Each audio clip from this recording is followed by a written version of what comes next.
Like, my whole thing is turning pain into music and transmuting that into love and positivity and happiness. So this is a song from Harmony that I want to open up with before we really get things going. I hope you like it.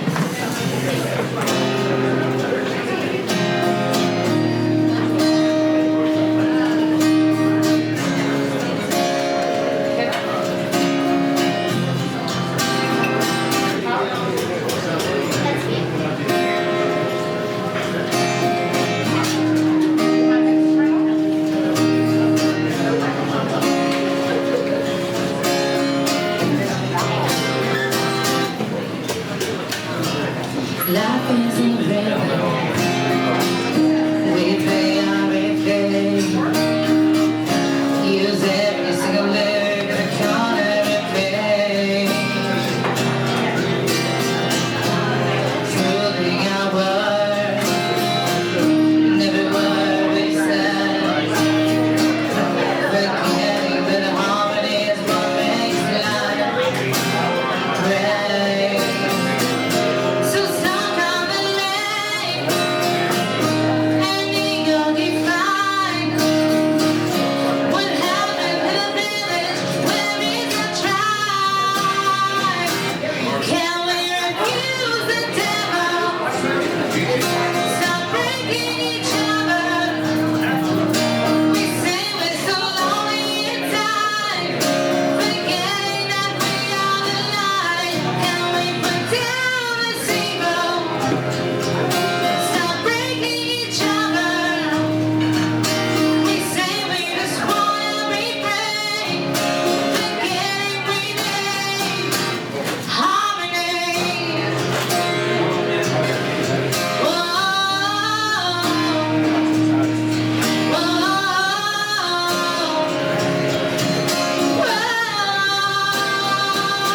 Life is an album,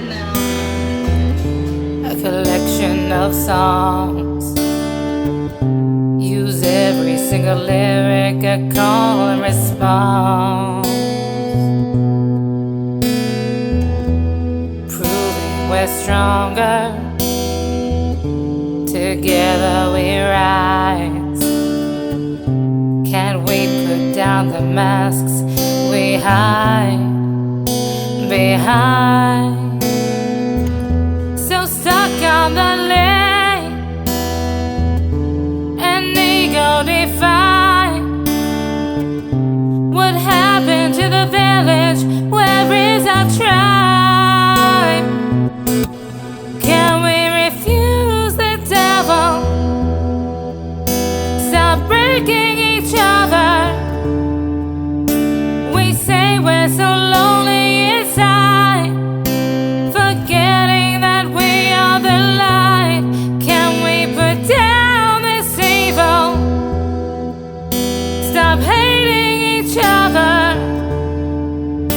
We say we just want to be free, forgetting we need Harmony! Okay, I have forgotten one very important part about this song. I'm so sorry. Do you mind if I can get you guys to help me a little bit? Yes? I'm sorry. What? Can you guys help me out? Okay, so this is what I need you guys to do. I need you to repeat after me, please, okay? Yeah? Whoa! You guys can tell you're from DC, huh? Okay.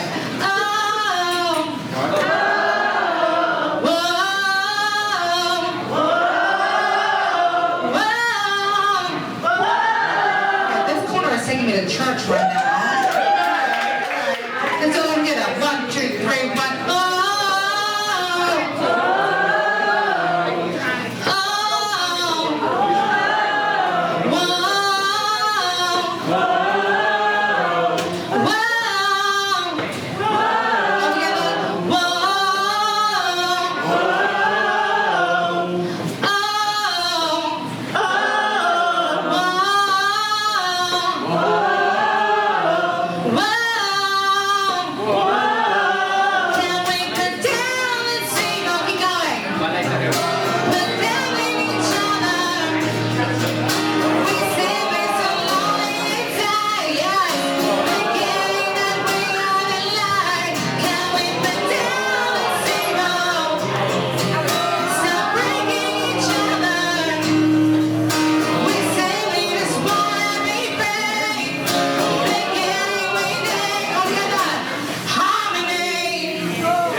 warm-up exercise ever. I appreciate you. My name is Emma G. Like I mentioned, am a good friend of Mario's. We have been, it's been a journey. It's been a journey with her, but it always is. You know, she's one of those people that takes you on a journey. We met at another activist kind of event around sexual violence, and we have just continued to go from strength to strength, trying our best to use our voices for good, use our voices and our platforms to heal and to empower and to remind people of their badass selves. And so it's wonderful to have you guys all here, because it tells me that we're not alone, and we're all in this together. And you know, this is the very, very first live ever, like in-person taping of her show from Pain to Power. And of course, you know, this is a specific event that's around healing with humor. Ladies and gentlemen, please put your hands together. A big, warm round of applause for the one, the only, the woman, the myth, the goddess herself, Brown Girl Interrupting.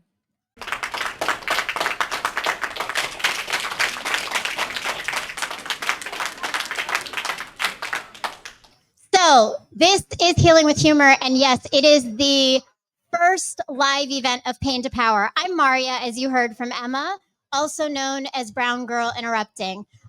Pain to Power has been quite a journey, but first off, what I want to say is I am so grateful for everybody that is here. Thank you so much for coming, for taking your time. And just so you are aware, all of the proceeds of tonight are going to go to continuing to bring more content for Pain to Power and to keep this movement of healing going. So thank you for being here and contributing to that process. Pain to Power, to give you a little backstory, it started really for me in January 2000. January 2000 was when you guys got to see the little one, but what you don't know is the big one over here, who is my oldest.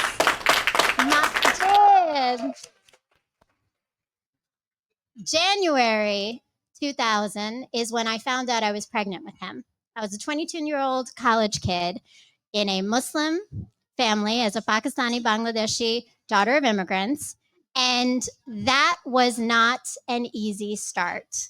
But what I learned in that moment was how you take a challenging moment that isn't expected in life and find your power to bring the vision of what you know can happen from it. And now, as he sits here as my 24-year-old son, it happened. But that was my journey. And then in 2018, after a 17-year marriage, my daughter was the next step of my Pain to Power journey, because it's when I realized that I needed to start focusing and know who I was as myself. And I finally left a marriage that was not the right one for me.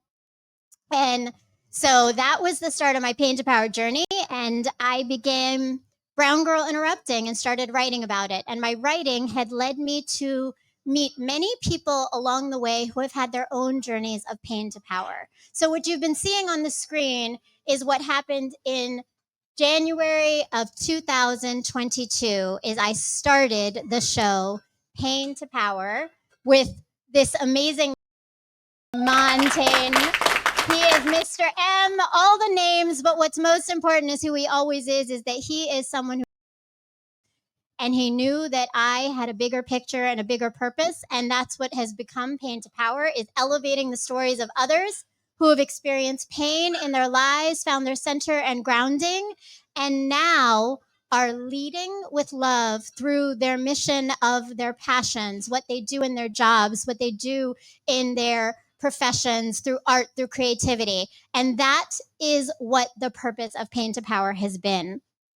So today, I am super excited because we have an amazing show where you are going to be meeting several different people who have done exactly that. They have taken their pain and turned it into power. And I want to bring to the stage someone I was connected with, whom actually recently I was able to attend her show, which is comedy for Lebanon, and it was a fundraiser. She is the producer of Rolani Shows. She is a show producer and artist in residence at Kennedy Center, and her focus is on something called traumedy. Today, we're talking about healing with humor, and that is what she does when she takes pain and turns it into punchlines. So please welcome my amazing guest, Miss Rola Z.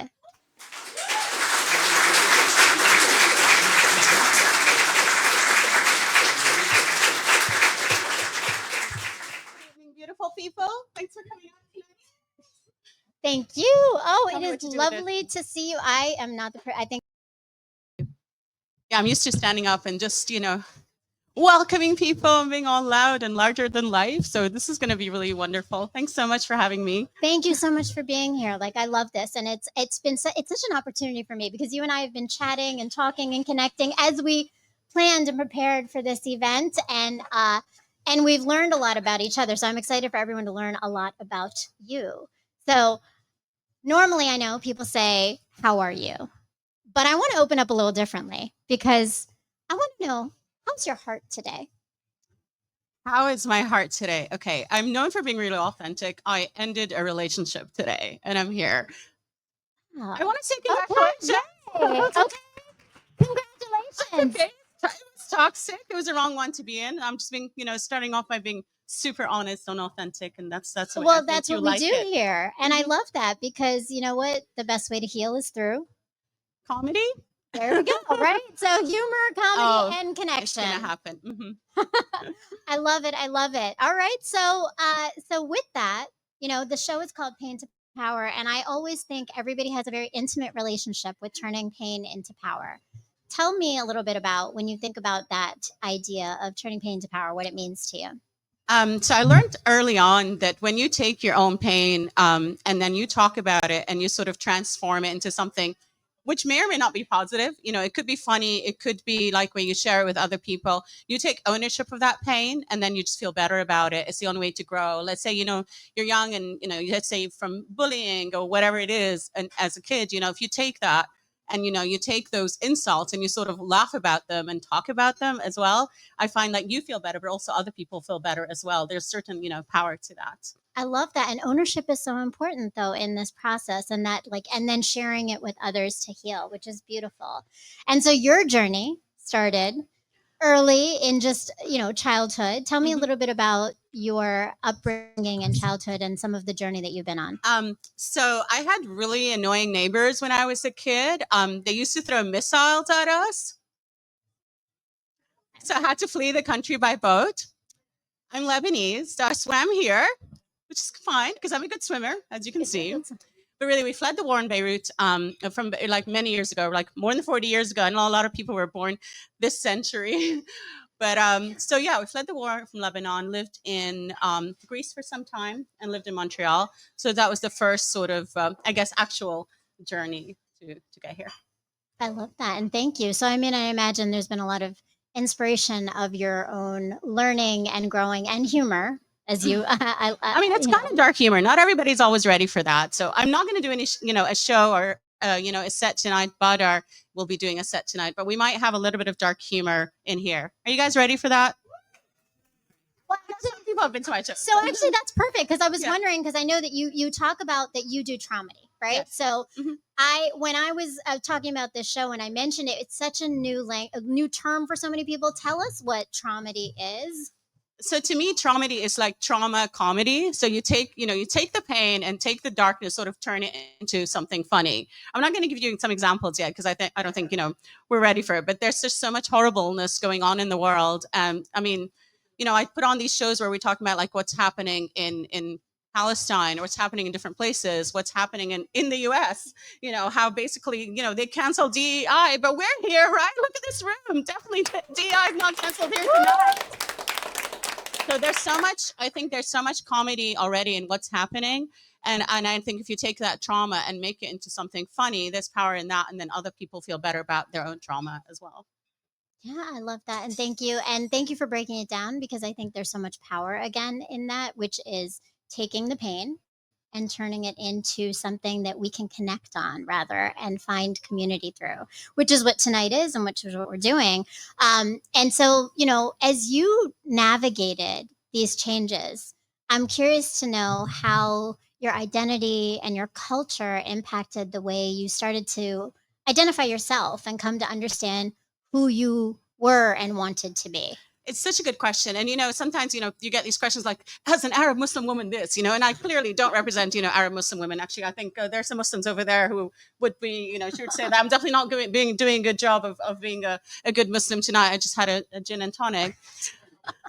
But basically, it's more, I think identity is changing. I think a lot of time, like your own identity, I think evolves. And I think when you're young, you might be, I need to do this, for cultural reasons, I need to be like a good Arab girl, a good Muslim girl, this kind of thing. But all of that really evolves. And I think it depends on just your upbringing and where you've lived and all of this. And as you know, from having kids, it's not just like your family. It's also like you're bombarded, with stuff. I want to say on landlines, because we definitely did not grow up with the internet, but you're bombarded with stuff, whether it's on TV or you're socialized differently and just living in different places. I mean, your identity is constantly challenged and your values are constantly challenged and constantly evolving. Mm-hmm. I don't know if that answers your question. Yeah, it does. But so I'm wondering, like, in your evolution, how, like you said, right, a good Muslim, a good Muslim girl, I'm all just gonna those take this off things. because I'm really hot. Just on Like, that be note. comfortable, please. However you need to be, right? We're here to chat. So Yeah, get exactly. comfortable and You're get just cozy. here by Everybody chance. should It's get just that cozy you're and not- Yeah, comfortable. you're not really here. So when you think about just your own experiences of being a good girl, like you said it, right? Yeah. Like, good girl, what does that Being a mean good to you?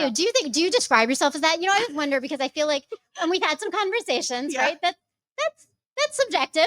Not a good How- girl anymore. But After I hit 50, nobody cares anymore because you're supposed to be invisible, basically. So, but here, I guess it's such a good question. I lived in Greece, right? My mom was pretty strict, like pretty traditional. So there were certain expectations in like living in Greece. I don't know how much you guys know about Greece, but I mean, there's no like legal drinking age. It's like everything is free. free-for-all. There's no, sorry, free for all. free for all. Everything's a free for all. Everything you know about. Make some noise. You've been to the Greek islands. Nobody. Okay. Well, it's one person. Okay. Well, it's very free in many different ways. And we were supposed to be good girls, sort of transported, like implanted in Greece. And we lived in Montreal. So it was kind of the juxtaposition of your parents say, like, you're not allowed to go to, they called it mixed parties. You know what mixed parties are? Do you know what they are? Mixed party, where there was Mixed party. men and Where women there are both, boys like there's and boys and girls. girls together, which is a really big thing in a Muslim family. So yes. And it's so, Mom, we live in Greece. There are people having sex on the beach. Can I say sex on the show? Anyway, it's too late now. That's fine. You Sex said it. on the beach, So it's just a juxtaposition of that. And it's very easy to blame your parents, but then they're really just doing their best. In the end, like, my mom was 30, four of us under 10 years old. By the time my mom was 30, she had 4 kids and we're fleeing a war zone by boat. I mean, that's tough. Like, give the woman some credit. If she wants her daughters to be good girls, I mean, that's fine. Like, she just fled a war zone. So, kudos to all the moms out there actually working so hard. Yes. I mean, but I love that. And I think that what you elevate is the complexity of identity and culture and gender. I mean, being a girl, right? Like you have siblings. Do you have any brothers? Yeah, I have 2 brothers and a sister. And did you feel the same kind of rules or direction with the boys as the like girls? he's a guy, he can do anything, Right. kind of thing. Oh yeah, I mean my parents, they're pretty traditional, but they're not like, it's all relative, right? It's not even the guys were also, I mean, they were allowed to go out a little bit more than us, but it was also fun. Brother was like so young. I think he was like 10 or something, and we'd go out and he's like, oh, take your brother with you. I'm like, my brother is 10. I'm 16 years old. So you always had to like have a male chaperone, which is kind of crazy. Definitely. And I do know those kind of stories for certain, but it puts some norms in your head of like how you're supposed to be and who you're supposed to be. But it sounds like, so let's fast forward a little bit, right? You come to the 2000s and you are now a grown woman who makes some big shifts in life, and you start to break some norms of your own to break into comedy. So tell me, like, that transition. Well, I started off I'm actually a corporate woman at heart or by training. I mean, when I say at heart, I mean, I like money, that's why I was in the corporate world. So I used to work in Fortune 500 companies in Dubai and in Egypt. And then, my life sort of fell apart a few years ago, and nobody goes into comedy because they're happy. So, so that's how I got into comedy. We can talk some more about that as well. And I want to talk about identity a little bit, but maybe we can talk about that later. Yeah, I'd love to hear more about just your experience of coming into comedy, right? Like, so how did you approach it that you feel like was your personal take in this is my healing too? Yeah, I mean, thanks so much for this question. It's such an honor to be here. I mean, it's just like, I sort of fell into comedy. Like nobody has when I grow up, I want to be a broke comedian. You know, it's not everybody's dream. But basically, it was a little bit like I guess it was like I'd like to say a little bit of Marvelous Mrs. Maisel, but also like I don't Mm. know the Marvelous Muslim one. I have no idea. I don't know. I There haven't. was a Muslim version. There must be a Muslim version, right? But you'd be a much better Muslim than me. But it was just a question of it was during COVID that I got into comedy actually, and we were all doing like Zoom comedy because like I mean everything was horrible, right? And then right out of COVID, I started off this show, and at that point there was an explosion in Beirut in 2020, the Beirut harbor explosion. You guys know about that? So it happened 4 years ago, right? And it was one person. All right, thank you, caring about our tiny country. So there was an explosion in Lebanon like 4 years ago. Harbor explosion and so on, and at the same time as COVID. So I remember I was on a PTA meeting, and you'll identify with this. And one woman was talking to her about her 4-year-old son. She's like, "Oh my God, my son misses his friends. He's becoming an introvert." Like my country just blew up. And that's when I was like, this is like so just the juxtaposition of us. Of course, I couldn't be on the PTA anymore. I was like, my friend's daughter misses her leg. No, that's not the kind of comedy that I do whatsoever. But she's fine. But the point I'm making is that it's just you find your own comedy or dark comedy in your own pain, and you try to sort of talk about it. So right out of COVID, I created this comedy show, and it sold out because people realized they hated their husbands. Join the clubs. It was like this packed house, and we were talking about stuff, and we were talking about our own trauma, and that's when I started doing traumedy. And what I found, like, people's reactions were so intense because I had different comedians. I would talk about war and displacement, and other comedians would talk about cancer or attempted suicide or all this stuff. And people would come up to us after the show. It's like such intense reactions, like, my husband hasn't laughed in 2 years, he has cancer. And I'm like, oh my God, like I was blown away by the response. And it's like that's the kind of thing, like that's the kind of impact like I'm trying to make. Not like, oh, that was a funny joke, but more like this, like, sort of made me feel so much better. That's a powerful thing, though, and I think you elevate it, right? That's the power of humor. So I mean, as you broke into this, then, and let's actually, I'm going to pare back. You Yeah. talked about culture, Yeah. and there's a connection for you between humor and culture, and Sure. how where you get this sense of dark comedy. Talk a little bit about what that is for you. Sure. Okay. So when I go to, and there's so many wonderful comedians in DC and so much wonderful comedy. But I find for me a lot of it is very vanilla. I like sort of more intense comedy. So when I go to these shows and it's like everybody's laughing and I am not, I'm like, I'm the problem. So I need to go and create my own thing. And that's kind of how I started. I was like, okay, if I'm not laughing at everybody else, there's got to be, I feel like if you want to create something, if you want something, chances are other people want it too. So you can create it for everybody. So that's why I started doing the, dark comedy, traumedy, where we talk about like social justice. And the other thing about dark comedy, we don't punch down. We don't talk about like somebody else's pain or whatever. Like if you don't have cancer, you don't talk about cancer. You let the comedians talk about that. And I also wanted to elevate, Arab comedians, Muslim comedians, brown comedians, black comedians who were like where the story wasn't out there, because diversity, as we know, isn't just color. No, it isn't, right? And I love that you talk about that, right? Because you started Funny Arabs. Mhm. Tell Yeah, us about Funny Arabs. Oh, I'm so excited about Funny Hours. Is really great, unless you hate Arabs, of course. So basically in New York City, there's a show called the Arab American Comedy Festival, New York Arab American Comedy Festival, and had the privilege of performing there at the Gotham Comedy Club just 6 months in, which is really a privilege. And I thought, I want to have an Arab American show in DC, and it doesn't exist, so I'm just going to make it happen. And that's the kind of stuff I find, if you create something that like is needed in the market, I mean, it's just gonna, people are gonna come to it. And we have like lovely friends who've been to our shows and who just keep coming back for more.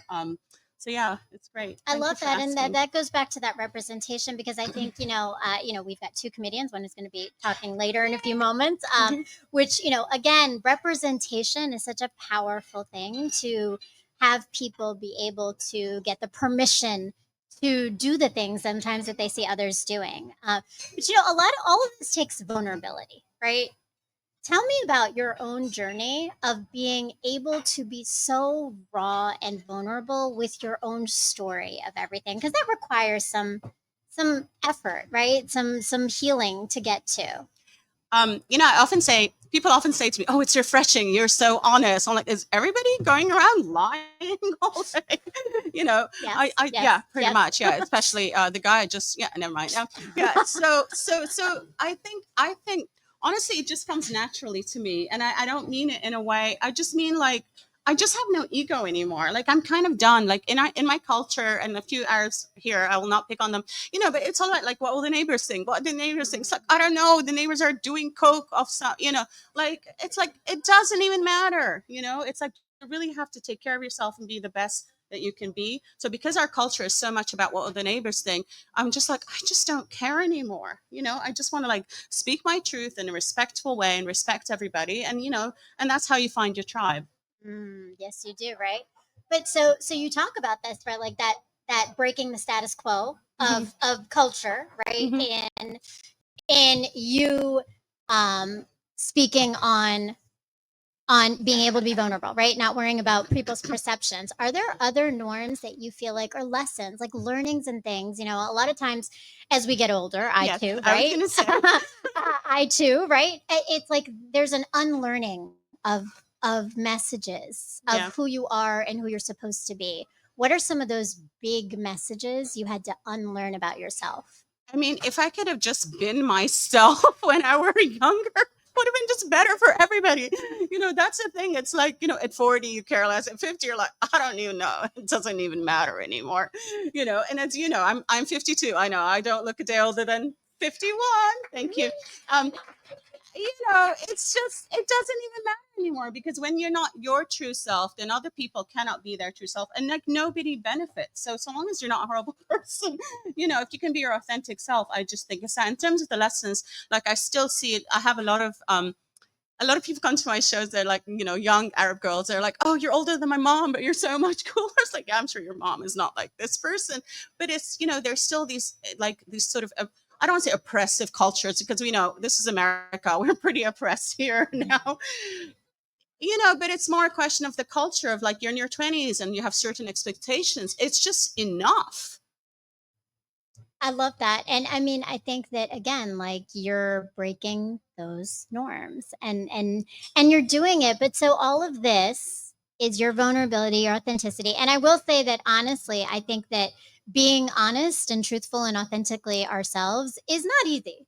Like it's really not. Like part of the show is just that, is that there's so many people afraid to do that. There's so many people who don't know how to push through those barriers to show up as their full selves. And that's why we have this, right? So, in that way, how has comedy healed you? Um, so I love to be on stage, just because it's because I'm a narcissist. No, but also I just find the stage is my home. We talked a little bit about, I've lived in different countries. I know a lot of people here. I've heard some accents, and I know a lot of people here are, well traveled, lived in different places, and I just find the stage is really my home, because like, this could be anywhere in the world right now. So how it's Mhm. healed me. I've really been able to find, a home for myself, and been able to just connect with people who may have like different trauma, but also somehow we communicate through the language of laughter. I love that. And the stage is your home, which is a beautiful thing, right? And you own it. Cheesy. You own it. No, but you own it. What's funny though is literally last night I was talking to my daughter and I told her, I said, I always wanted to be on the stage, right? And tonight I got to be on the stage. It's very exciting. So I understand, because I think sometimes there's this innate thing in you that that was always alive but didn't have the space to actually be present and forward. So I love that the stage is your home and you own it and you create all of this. As we're closing out this conversation, if you were to say the next 5 years of your life was another chapter, what would this next 5 year chapter be called and what would it be about for you? Wow. Okay. Can I just be really honest? Yeah, of that's what we're course. supposed to be. Making money through comedy.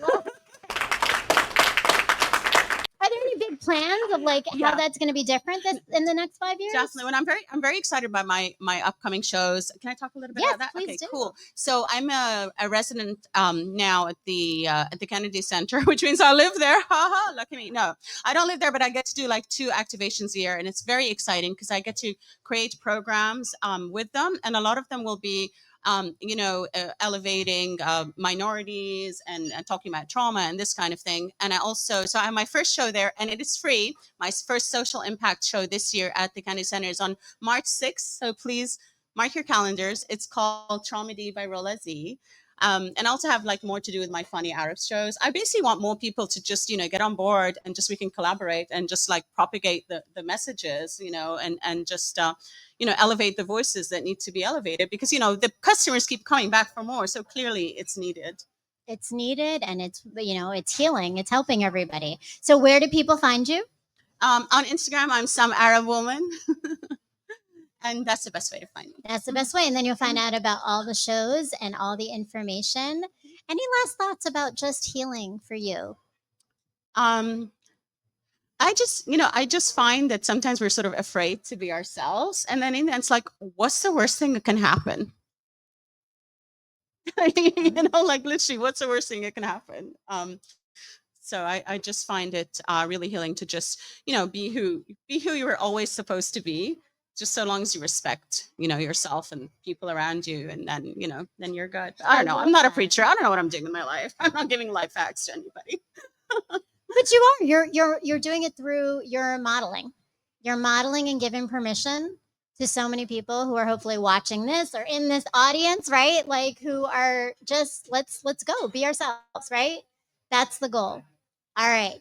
Thank you so much. you. Thank you for your time. This is amazing. Thank you, Tamari.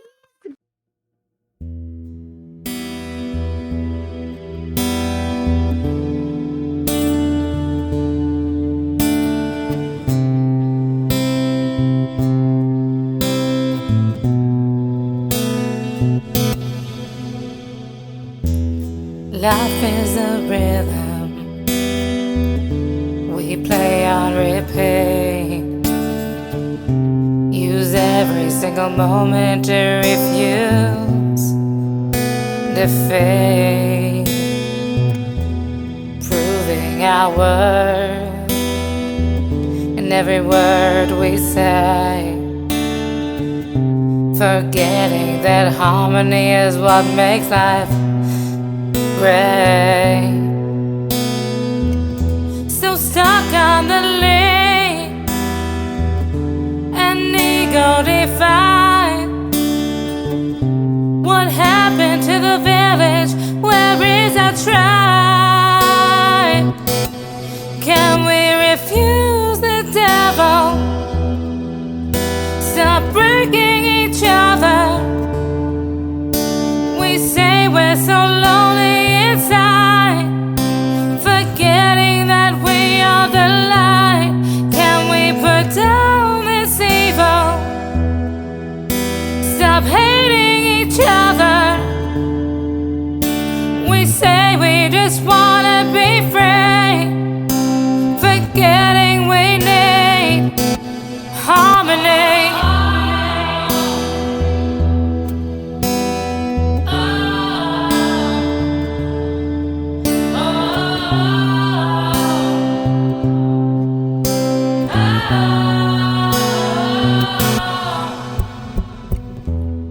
Life is an album